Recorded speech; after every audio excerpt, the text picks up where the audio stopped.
Hi, it's nice to get a chance to talk to you all again. I've missed you. The party hasn't come about yet, but I hope that maybe in the next month or so we could probably do it. Anyway, I wanted to just kind of give you a an intro to calculus. We were working on pre-calculus, of course, last spring. And as I promised you, I thought, boy, I'm just going to kind of keep these things going with these little informal chats. You don't obviously have to watch them if you don't want to, but I hope you do because it's fun. It's neat stuff. And what I want to talk about today is the first thing you're going to hit when you hit calculus is the definition of limit.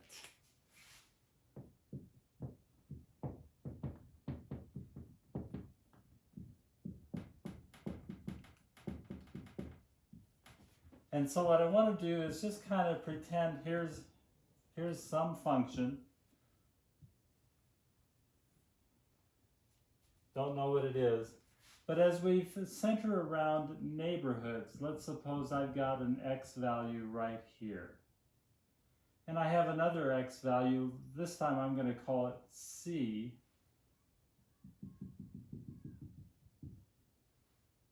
And so I have this width of an interval that I can be thinking about. And then I have, of course, drawing these lines over here, I have f of x, and this is f of c. And I have a certain area, or I'm sorry, a certain space between these two numbers as well. And you can kind of get the idea as I shrink, as c gets, or as x gets closer and closer to c being kind of a constant, as x gets closer and closer to c, this interval area is going to shrink. It's going to get smaller. And as that happens, this interval here is also going to shrink. It's going to get smaller. F of x is going to get closer and closer to f of c.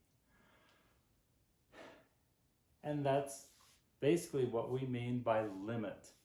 We mean that we have things happening. It doesn't matter how close we get to c, but not touch it.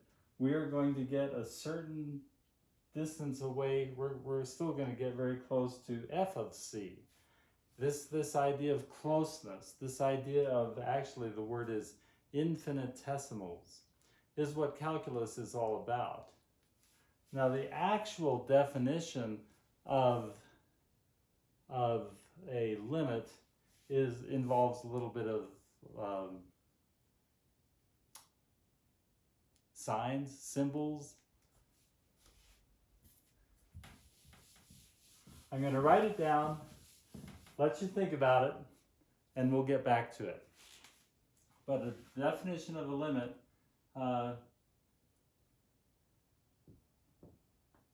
the limit L is such that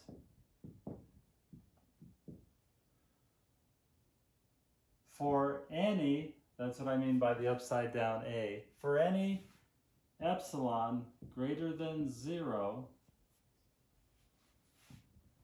there exists, that's a backwards E, there exists a delta greater than 0 such that, this backwards epsilon means such that,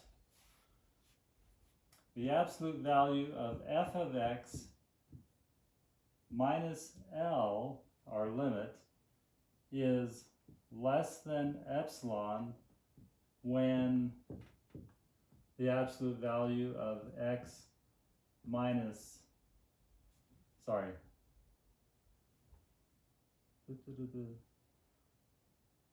c, that constant c is less than delta.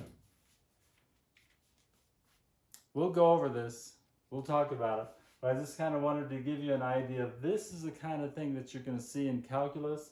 And I thought, let me get my digs in, and let me beat your teacher to the punch so that you can start being familiar with this stuff right away. Go ahead and watch the video again, and I'll give you some more stuff on this in the near future.